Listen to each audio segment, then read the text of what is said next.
Hello, good morning, everyone.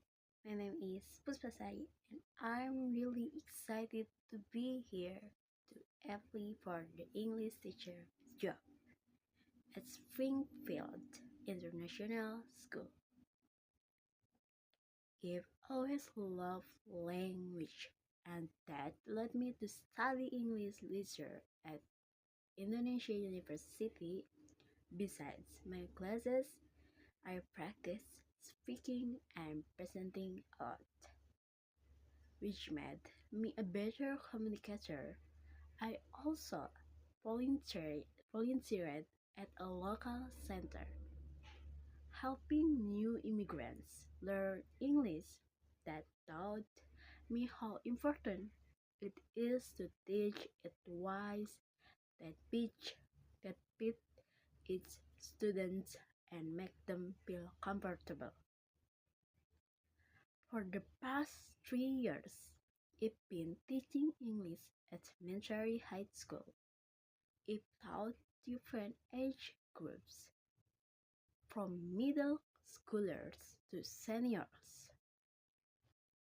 I enjoy making fun lessons, using computer in class, and creating a lively class where students feel good about trying to speak English.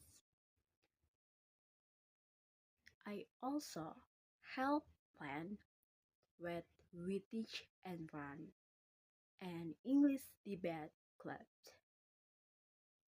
Aside of teaching, I've also been part of the youth leadership program. There, I help younger members and lead talks on how to communicate well in groups. This helped me become a better leader and connect with all sorts of people. I believe my education, my teaching experience, and my real passions for helping students learn English make me a good fit. I especially like that Springfield International School focuses on developing global citizens through holistic education, and I'm keen to join your school. Thank you for your time. I hope we can talk more about how I can help your school succeed. Thank you.